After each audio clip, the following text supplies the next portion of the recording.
keep the diversity going. We've had historic Trans Am, and now some historic stock car races. Oh, the bird flies through. And the Honda Civic, lights are off, which means we're going racing. And cars that vary from, what, 1987 all the way through to 2014. And here's a stock car fan alongside me. I've just been given the accolades of Mr. Nemechek as he leads the field. But there's a bunch of really good races in this one, isn't there? Yeah. Front row Joe.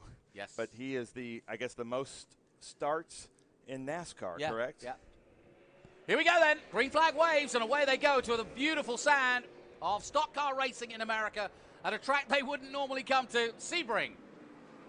If I were to guess right now, I'd say we're going to see a Camping World Truck Series race or an Xfinity race here by 2025. Oh, he goes way wide. Way wide. Hold on to it. Go straight, go straight, go straight. Keep your foot in, keep your foot in, and he's done just that. I don't know why I'm telling him how to drive. He knew exactly what to do, but it is tough when you've got that much power underneath your foot to stay straight, right? It is, and what's weird, it's deceiving about Sebring is it's like 6 lanes going into the turn, and it condenses down to 3 lanes quickly. Yeah. It doesn't funnel into 3 lanes. It just goes from 6 to 3 instantly. So, a dramatic start, and away we go. So we've got front row Joe Nemechek in first, Jeff McKee in second, Mike Skinner, who I think in had a chance to talk about him. Daytona 500 pole winner. Scott Hall. Oh, here we go. We've got some replay. Here you go, off the start. Yeah, everybody jostling for position. And they all popped out, didn't they? And like you say, it's 5, 6 wide, or it can be into 1, but then it really does funnel in. As they dive through here, then suddenly you run out of road, and that's exactly what happened here to the number 19. A joyride for Donnie Strickland in that Monte Carlo. Great replay there from Green Light. So here we are at Sebring International Raceway. Stock cars, ladies and gentlemen. Don't adjust your eyes or TV. We've got NASCAR stock cars racing here with us at Sebring International Raceway. And what's your favorite out there, Jonathan? I don't know. Like I said, I almost go off the brands. So it's the cars that I recognize that either have the branding that I recognized at the time, like the Home Depot that's coming in here in second place, or in second of these 2 cars. Chose an all-black number, but that doesn't matter. We're talking about the driver more than the car. Oh, well, I like food, so I like the Kellogg's one. But my favorite car in this is the Ford Thunderbird, the 87 Ford Thunderbird of Carlos Gann. Yeah, Days of Unbelievable car. So that looks like a Tony Stewart car to me. And it was funny, the great thing about NASCAR is if you were a Tony Stewart fan, you would not shop at Lowe's. And if you were a Jimmy Johnson fan, you would not go to Home Depot. Yep.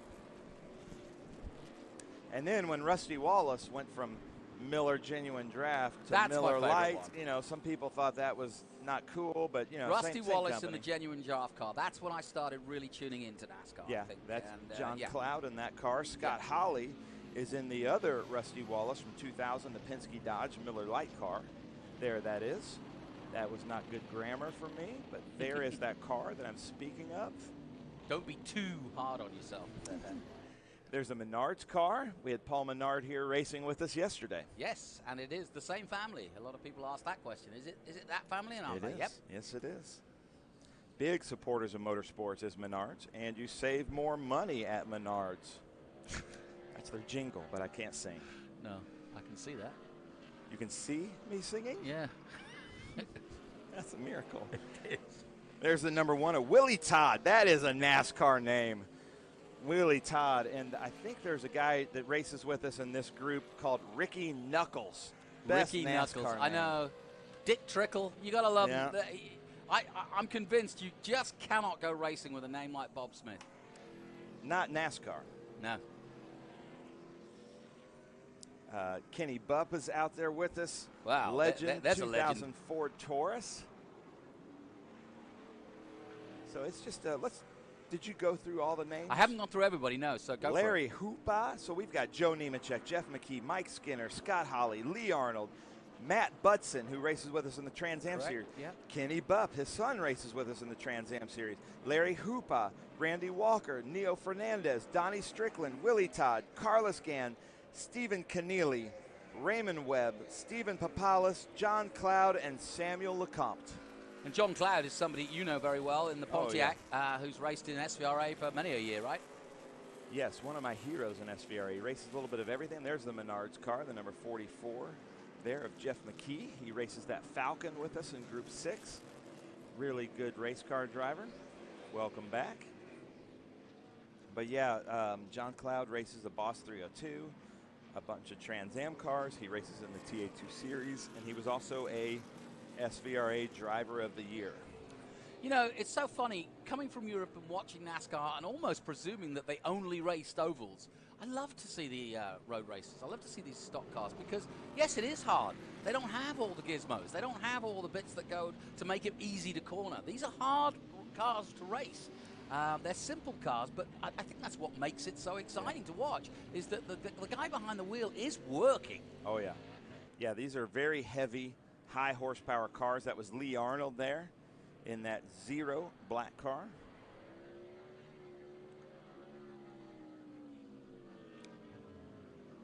Well, I've become a NASCAR fan, there's no question about it, in the last few years, and I was there watching the 500. You can watch the highlights of that on Motorsport Mondial. Check that out. There's my car. That's the MGD. That's not John Cloud. That's Matthew Budson. Yeah. He's probably about 21, 22 years old, races with us in the TA2 series. Yes, he does. And here he is out here in the Dodge Charger, and I think he's from the Pacific Northwest. Well, here's one for your PR team. It would be good to sit down with him and get his take on driving a Trans Am car versus driving a relatively modern and NASCAR. What's funny is he's driving the era that Paul Menard was talking about, that Paul Menard associated the TA cars to the before the car of tomorrow cars in NASCAR, and really like those. So it was like you went from, I don't know what you call it before the car of tomorrow, but that was the iteration before the next gen, right? Yep.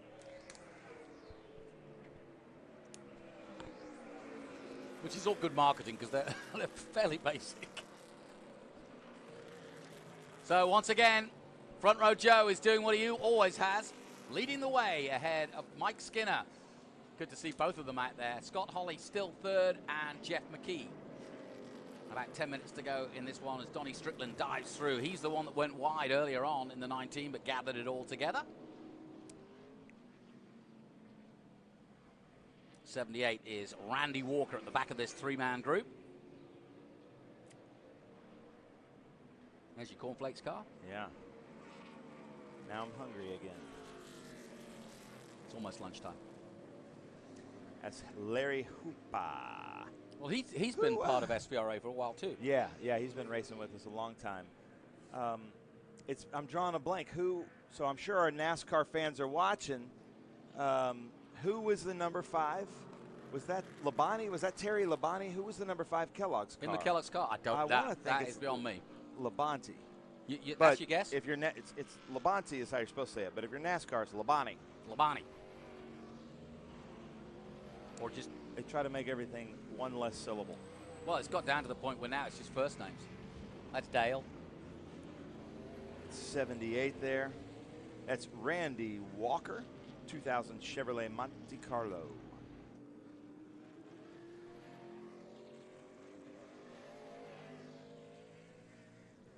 Okay, so ML Gordita. It makes me hungry again. It says it is Terry Labonte. Ah, well, good on you. NASCAR ran a Grand National race at Road Atlanta in 1986. Grand National is today's Xfinity car. Yeah, Terry Labonte, 1984 and 1996 Cup champion. But I'm right in saying no part of NASCAR has actually raced Sebring, right? You're saying it in the future, maybe the truck series. Yeah, I can't think of a NASCAR sanctioned race at Sebring. They've practiced here, but I can't. Oh, there it is. Look at that. Carlos Gann. Thor Thunderbird. Yes. That is just. So who would have raced this car? It's like a Cadillac front. It kind of looks, that Motorcraft kind of looks like a Bill Elliott kind of car. So, ladies and gentlemen, who would have raced this Motorcraft 15? It would have to be a 9 if it was Bill. Yeah, it would have to be 9. So who else could have raced that? I tell you, it was great having Bill Elliott in the championship in Trans Am just a couple of years ago at Road America. It was awesome. Yeah, and Bill Elliott is a longtime supporter of Carlos Gann. They build cars together, actually, and a vintage racer. Bill Elliott will tow his own car to the track, work on his own car. Really great competitor. So it's cool to have these legends of NASCAR out. And I'm sure if Bill wasn't having to spot for that driver named Chase Elliott this weekend at Auto Club Speedway, he'd be here racing with us. Well, I remember when he and Chase last year got together and raced in SRX with our own Ernie Francis Jr. That was a nice thing because at the time Chase was the current Cup champion. Yeah, that is true. Look at that, though. That's the era of NASCAR that I really liked. That is a neat car. So that's a 1987 Ford Thunderbird. I want Cole Trickle to be out there racing with him. Another good name, Cole Trickle. Yep. Cole Custer. Yeah. The first time I saw that name, I thought, he's going to be good. And he is. First one in our YouTube comments to tell me who Cole Trickle was wins a thumbs up. Was he related to Dick Trickle? Nope, but he was named after him.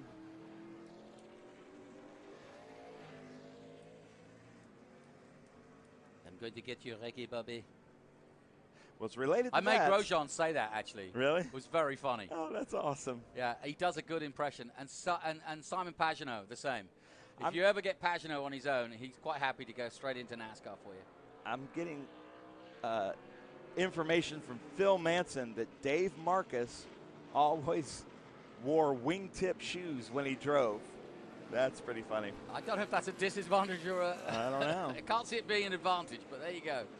Well, Nemechek's got a good lead. He's just done a 2:07 on lap 5, so he's laying down some good laps. All right, ML Gordita wins. She got it. Cole Trickle was from Days of Thunder. There you go. That's right. It was. Of Yeah. course it was, yeah. I do forget, though, who was the guy that they got in the rental car race with. What was the other guy's name? The antagonist. Oh. It was also a very NASCAR name. Yeah. All right, well, let's back to the racing. I'm getting yelled at over here. Back to the racing, guys. So here we go. Terry Labonte coming up behind. Here we go. The number 19. I don't have the number 19. There I do. Donnie Strickland, 2009 Chevrolet Monte Carlo, followed by the Terry Labonte being driven by Larry Hoopa. The only man we haven't mentioned yet is the number 1, Willie Todd. Woo! Oy, Scott Hawley around. Rusty Wallace loops it. Franklin Road, turn 7. Can Scott get that going back? That's the Penske Dodge. Looks like a car tomorrow. Nice job, Scott Hawley. Captain doesn't like it when you spin his cars. Yeah. So look, there was Rusty Wallace right behind Rusty Wallace. I don't know how he does it. That's It's pretty a busy impressive. man. Yeah, Willie Todd, I just mentioned him in that Ford. He's in 4th at the moment, and he's probably up to 3rd now because Scott Hawley just went off, so that puts Todd up another place. We'll see when they come around again. But a good display, and one that is not a normal display of racing here. I want NASCAR at Sebring now. Okay, Look at now this. you do. It works. It does work. I couldn't believe it worked at Coda, but it worked beautifully, even with the rain. Oh, yeah. We I had all can't wait 3 for series. dry weather, yeah. I tell you what, Andy Lawley should be a NASCAR commentator. He Yep. did a fantastic job. Yep. A guy that's been in our booth with us. Yes, he has. At Road Atlanta. Mike Skinner's just done his fastest lap too, a 2:11.9. And Joe's just knocked it off a little bit. Randy 78. Walker. In that red number 78 Monte Carlo. This was kind of the last era that I thought NASCAR cars actually looked like the cars they were supposed to be. Yeah. You know? Yeah, I was talking to Kerry Hidd about that yesterday, about how we all kind of lament the fact that the silhouette just isn't quite there these days, or in previous years. It's a bit better with the Gen 3, but the next So, 3. Listen next to this gen. comment from, I'm not going to say because he might get in trouble, but back when Tom Cruise raced SCCA and in Trans Am, it was called See Cruise Crash Again, SCCA. Oh, I see. Oh, Careful. Scientologists will be after you. Larry Hoopa. Good close racing, though, between these guys, bumping over these heavy bumps, risking now, it all. If that were really Terry Labonte, he might have moved him out of the way. I'm hearing that Richard Petty also raced in cowboy boots. Rowdy Burns, that's it. Lisa Carmack got it. Rowdy Burns. Rowdy Burns. That does sound like a NASCAR. See, I love our comments and our fans. They know so much more than we do. Keep it up, people. Well, come join us. Come down to one of our events. Have a look at the schedule. I'll put you on the mic. Look at the different racing surfaces. So each little place, the adhesion changes just slightly, but in a car that weighs 3,800 pounds, you're going to really feel that. You know, that comment you got about the drones, and we got another one a little bit later saying, like I do, it's great to see these tracks from the drone because there's so many tracks that you've been watching for years, but you never really see the outlay. You never really see what's behind or what's in front, what's in the infield. And these drones, you know, the corners. I mean, that's one of the most famous corners in the Sebring 12 Hours. But to look at it from this angle is completely different. Yeah. Oh, yeah. No, I love it. Man, so the clock ticking down on our all-stock car race. Final SVRA feature race of the day. That's the number 1 of Willie Todd we were talking about. Going around Big Machine Vodka Spike Coolers, turn 17, and there's the LL. You know, in honor of the stock car group, we probably should have thrown a white flag last lap. Yeah. We're going to have to make that a tradition.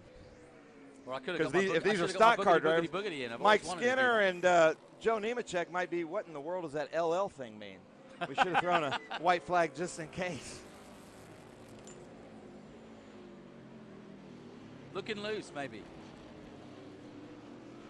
I'm sure they know what the checkered flag means.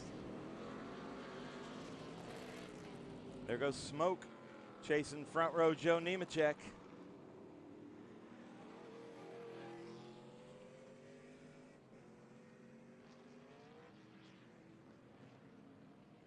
Yeah, Joe, once again, wait, very hold impressive. on. Regarding Talladega Nights that you quoted, Phil Manson said, my dad, Ted Manson, played Chip, Ricky Bobby's grandfather. Oh, my gosh, that the kid's like berated. Yeah, oh, that's amazing. When that kid turns to him and says, Granddad, why don't you shut up? Oh, my gosh. Great role. Yes. Fantastic stuff. We digress. Phil Manson, that is a claim to fame. That is a good claim to fame, actually. Joe Nemechek, though, and his claim to fame is he is one of the greats. And so, too, Mike Skinner. Great to have them on board for our all-stock car race. Ooh, he goes wide. Terry Labonte going to push him out. Here he comes. Front row Joe. And this is his second win of the weekend. If you weren't with us yesterday, he did pretty much the same in this car yesterday.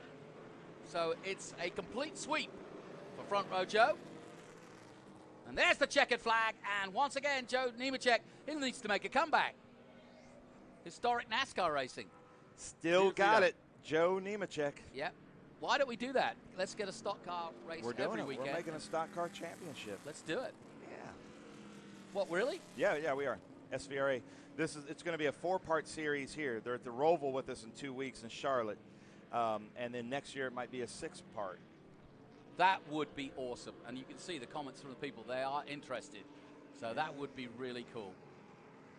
So that concludes our SVRA feature races. Hope you've enjoyed what is a very diverse group. I mean, when you think about it, we've had, cars that go back to the late 50s all the way up to 2020, and including some, rare classics like that Audi R8 and that John Nash 23 Lotus. Beautiful, absolutely beautiful. And so it's been a good morning of going back and looking at some of these fantastic cars and seeing some great racing amongst them. We'll take a short break. We'll be back from Sebring after this.